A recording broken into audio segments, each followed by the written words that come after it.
They called me Verun, though names meant little on Archon 5, a planet buried beneath the silver bones of forgotten stars. I wasn't born there. I arrived, fractured, blood-soaked, memory scorched clean like the relics in the Temple of Ashwind. My past had been bartered away long before I realized it had value. The assignment was simple, or so I was told. Retrieve the Empress's gift from the Human Foreman. Simple, if your definition includes venom pits, brain leeches, and a time-dilated corridor that aged your conscience faster than your skin. They didn't warn me about the smell. Gods, the smell. It wasn't a beast. That would be generous. It was something between war machine and myth, covered in matted fur that crackled with static discharge. 7 eyes blinked asynchronously and, from its ridged spine sprouted clusters of spore pulsars, glowing with the deep green of unstable dithyrium. The humans called it the predicate. But the Empress, she called it Maldro-Ven, a name you don't speak unless you want to grow an extra mouth. When the Human Foreman handed it over, he wouldn't meet my eyes. Its last bath was during the reign of the hollow moon, he said with a tremor. You might want gloves. I wore an exosuit threaded with anti-spore filaments, yet the creature's presence tickled my organs. Not metaphorically, it physically tickled them. Something inside it was awake now, and curious. The journey back to the Empress's orbital citadel was quiet, save for Maldro-Ven's breath, which echoed like collapsing temples. I didn't question the Empress's motives. You didn't question a being who rewrote history during breakfast. Not if you wanted to retain linearity. Still, something gnawed at me. Her name was Osidra, a shadow linguist from the banned planet Kur. She claimed to read echoes of unspoken language, secrets trapped in magnetic fields and latent voice. Trails. I met her before I met myself. She appeared in my quarters the night after delivery, leaning against the mirrored wall, her form wrapped in thought-steel robes that shimmered with shifting runes. You gave her the predator, she said. Softly, I delivered a package. Same thing. Only one ends with planets screaming. I frowned. Is this sedition or seduction? Both. She smiled with no warmth. But only one of those ends well for you. I don't know why I trusted her. Maybe it was the scar, running from her brow to her jaw, clean, deliberate, like a signature. Or maybe it was the way she spoke my name as if it was always meant to be hers. In that moment, I let her in. Into my mind, my files, my routines. She studied the logs. The Human Foreman was lying. That beast's origin predates even the Rift Wars. Its DNA includes patterns only found in stars that don't exist anymore. I said nothing. My instincts hummed like a charged blade. Osidra whispered, She's going to feed it. To whom? She looked up. The future. I began digging. The Empress, Calvinith Cern, warden of the time-shard crown, wasn't just a ruler. She was a singularity in humanoid form. People didn't just fear her, they orbited her. She'd lived through 3 collapse cycles, each time emerging with more power and fewer memories of mercy. And yet she'd smiled when I presented Maldro-Ven, a rare, radiant thing. I had seen that smile once before, when she personally erased the last city on Cyril 9 for insubordination. Does it feel familiar? She asked, stroking the beast's dorsal ridges. It's older than most galaxies, I said. You'd have to ask it. She laughed. The sound made my neural implants glitch for 2 seconds. I already did, she whispered. And it remembers. You. I was halfway through an encrypted memory archive when the first betrayal arrived. My hand, normally steady as vacuum steel, trembled. I accessed a locked chronoburst, one I didn't know I had. A sliver of forgotten time. In it, a vision. Me, covered in ash, kneeling before a shattered monolith, the Empress behind me, whispering into the creature's mouth. My own voice spoke in a language I didn't recognize, yet understood intimately. I had delivered the creature. Before, not once, not twice, 17 times. Each time, a different era. Each time my memories wiped, my identity reshaped, new scars added, old loves erased.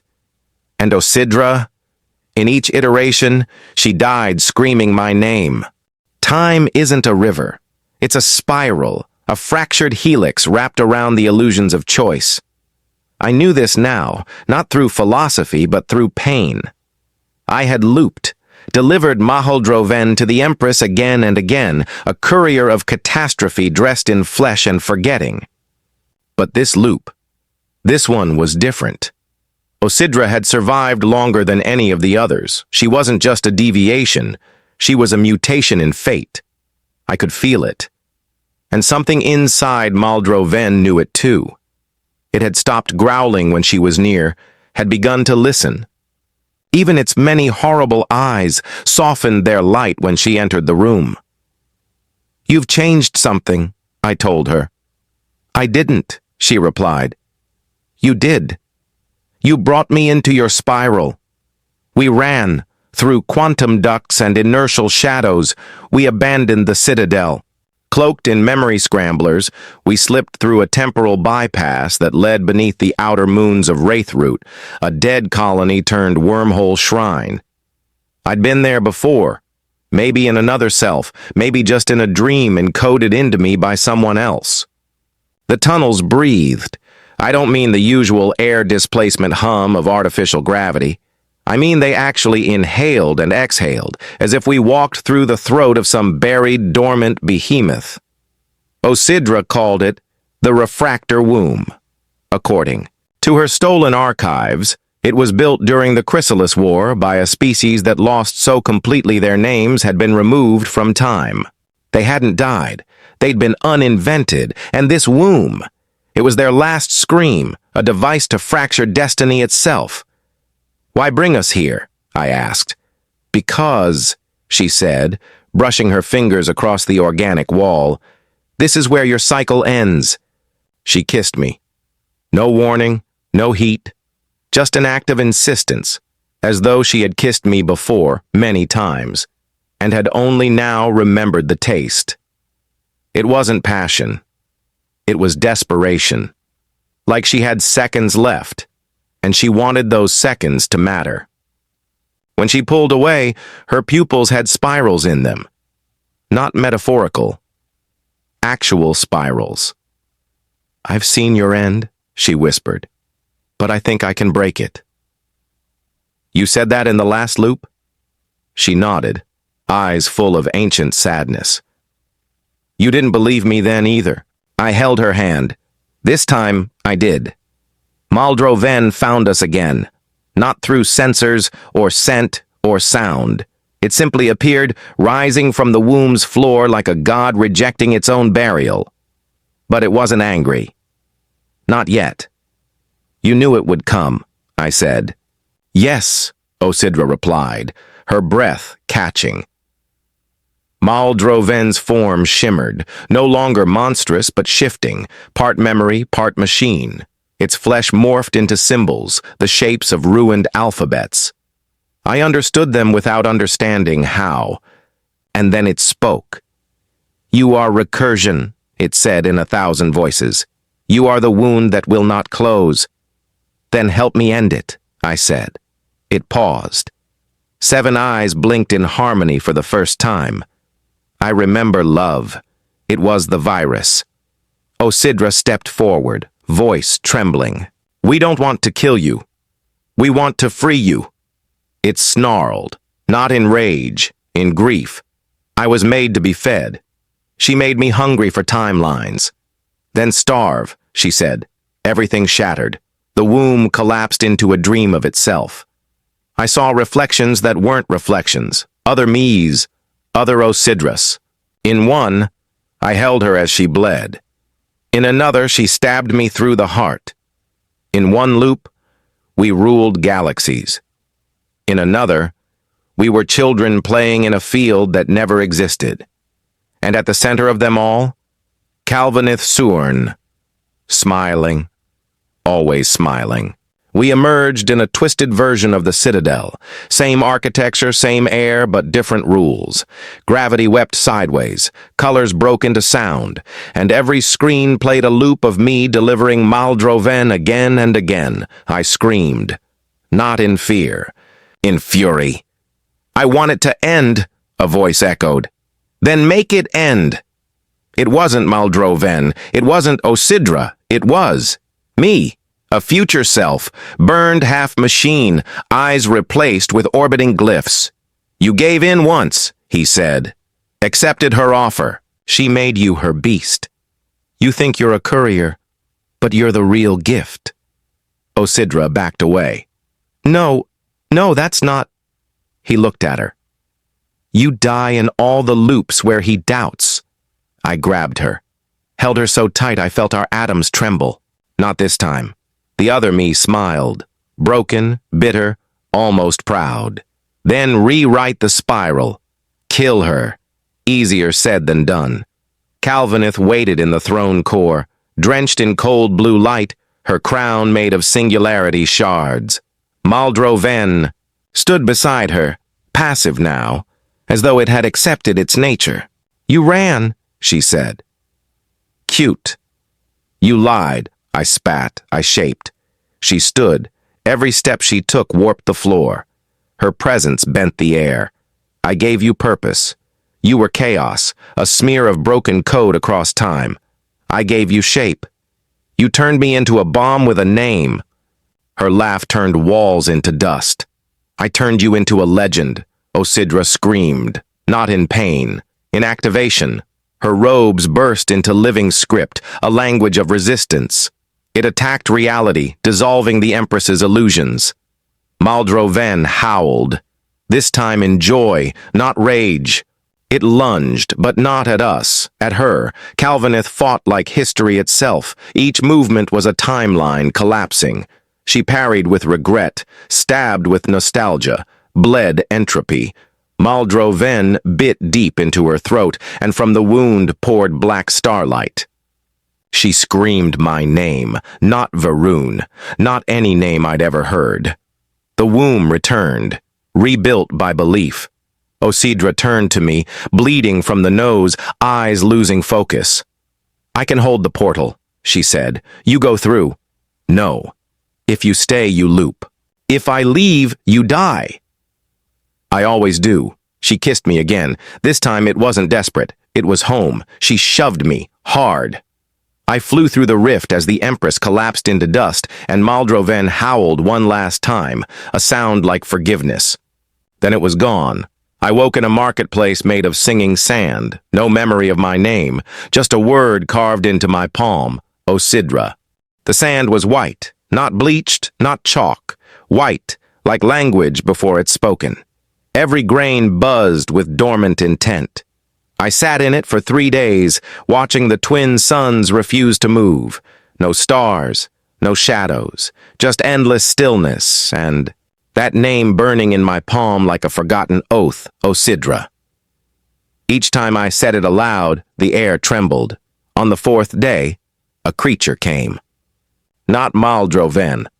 This one wore the shape of a man but had no features, just a smooth, mirrored head that showed me moments I didn't remember having. It walked with the weight of stories. "Varun," it said. "You are late." "I've never been on time." It nodded. "All your lives argue the same." It reached into its chest and pulled out a cube of shifting geometry. A chrono shard, unstable and illegal across every known system. Inside, I saw fragments. Osidra's face twisted in sorrow, Calvinith reborn from her ashes, myself alone, infinite, unwanted. "What is this place?" The creature tilted its head. "This is where stories decay. The archive without doors. No past, no future, only memory echo." It gestured toward the horizon, where the sand shaped itself into cities, and the cities collapsed into silence. "You've looped too many times," it said. "Your soul has become a glitch, but not all glitches are errors." I didn't trust it, but I followed. The archive wasn't built, it grew. Living shelves made of neural filaments, roots pulsing with ancestral dread. Books whispered warnings in languages I didn't have tongues to speak. And above all, a single voice hummed like prophecy, trying not to wake up. Osidra's voice. She had been here, recently, painfully.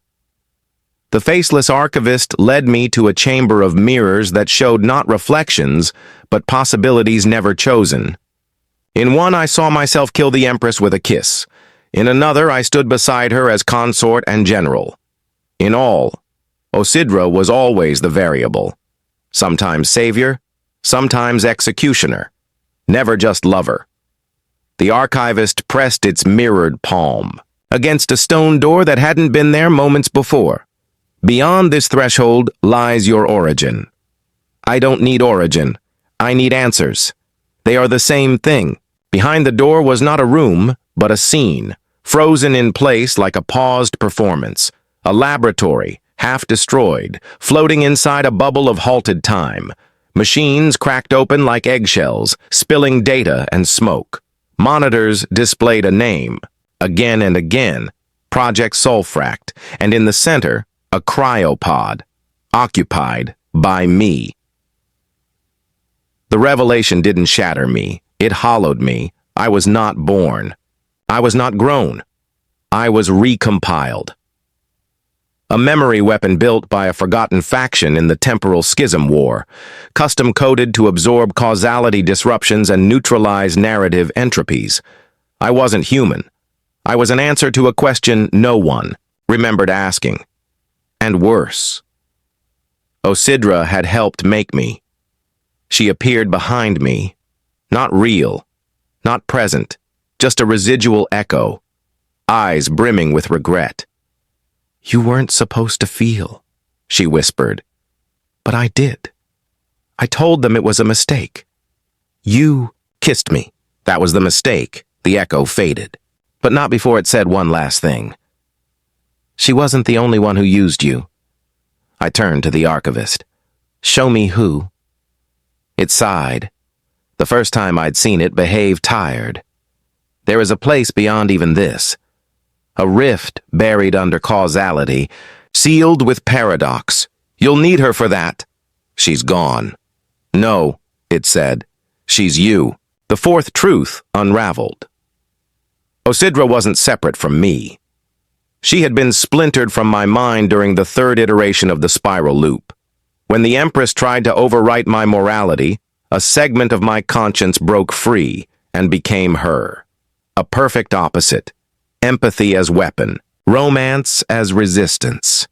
I hadn't fallen in love with her. I had fallen in love with the part of myself that refused to break. Then the archivist removed its mask, and I saw its face. Mine, older, hollow, smiling the same smile Calvinith wore when she told me I was a tool. "I am your end," it said. "The version that gave in, that accepted being used, the one who killed her." My hands trembled. "You chose oblivion." "I chose silence," it said. It stepped back into the wall and vanished. Left the archive through a door that was not a door. More like a question answered backward. On the other side was the galaxy as I remembered it, but fractured, infected with echoes. Ships caught in memory loops, cities flickering between birth and collapse, suns crying heat backwards. The spiral was dying because of me, because of all the me's. A voice rang out in the void. Familiar. Wounded. I'm still here. It was Osidra. Not an echo, not a dream, real, alive, trapped inside a time engine on a drifting world ship, sealed within a chronostasis cube labeled Sovereign Fault Line. I felt it the moment she looked at me, Our bond, a feedback loop of grief and possibility. I cut through 300 layers of self-replicating armor with a blade made of choices I'd never made. When I reached her, her eyes were wrong, glowing with script. "You unlocked me," she said. "I never stopped. Then we end this. Together. Together." That was new. In every loop, one of us died. One of us fled. One of us betrayed the other. But this time, we merged. Mind to mind. Consciousness unzipped like DNA strands realigning. We became something more. Not Varun. Not Osidra. Versidra. One being. Two souls. Unified. We could feel the spiral scream, and we screamed back. At the heart of the unraveling galaxy, we found the true cause. Not the Empress, not the beast, not even ourselves, but a machine older than time, the Paradox Throne. It sat silent, watching, waiting for someone to take its place, to become its next pilot, its next prisoner. I reached out. Osidra pulled me back. "No. We can fix it. We become it. It's the only way." "It's not the only way." She held my hand. "I have one last idea." And that's when Mahaldroven returned. Not monstrous now, not even physical. Just memory, pure and burning. It bowed, not to me. To her, to the part of me that had once dared to love. We were not alone. Inside the memory space where Mahaldroven bowed, others emerged, faces I half remembered from iterations I'd never lived. Children of timelines lost, survivors of forgotten causes, each one shaped by the spiral, and, in their eyes, the same silent plea, "End us gently." Osidra, no, we, as Versidra, stepped forward. Bound not just by love, but by shared identity fractured across eons. We were no longer individuals. We were the story refusing to conclude, not like a beacon, like a heartbeat. It knew we had come. The throne was not a seat. It was a living equation. Geometry, made sentient. Every edge recited poems of extinction. The surface bled possibilities like an open wound. Voices echoed, not with commands, but invitations. "Sit," it whispered. "Rule. Erase." We turned to Mahaldroven. It spoke. With a tongue of wind and reversal. It feeds. You fuel it. Sit, and time calcifies. Reject it, and chaos blooms. "And if we destroy it?" Osidra asked. "You die. But the spiral lives." I looked at her, at myself, at the echo who had dared to disobey programming. "I was never real until you resisted me," she smiled. "I was never free until you loved me. So we didn't sit. We stepped into the throne, and we rewrote it. The throne resisted. Paradox cannot be edited without consequence. Every change triggered a chain of recursion. For every timeline we healed, another screamed. The cost was written into our bones. First we lost our voices, then our names, then our boundaries. We became Versidra unwritten, a force in the spiral, no longer person but principle, a refusal encoded into time's architecture, not to rule, but to deny rule. And then we let go. What happens next is impossible to describe, but I will try. We shattered the spiral, not violently, lovingly, like releasing something that was never meant to be held. Time dispersed into threads. Memories chose their own hosts. Causality folded back on itself and whispered, "Start again," but softer. What remained of us drifted, disassembled into consciousness seeds, each one capable of forming an entirely new path, new lives, free from loops, from thrones, from engines of fate. It was not rebirth, it was unknowing, a gift, a mercy, and then light. I opened my eyes in a village built from singing glass. Children laughed in a language I'd never heard before, but somehow understood. There was no Empress, no war, no beast, just now, no past, no future, just now. And across the marketplace, her, not as Osidra, not as code, just someone real, someone new. We didn't remember each other, but we smiled, and something inside us stirred, like the echo of a story. That ended right. There are no statues to us. No ballads, no ruins, no records. The spiral no longer loops, because it no longer needs to. Time isn't a weapon anymore. It's a question we stopped trying to answer. We made sure of that. Not with violence. Not with vengeance, but with the most dangerous thing ever given to history, a second chance.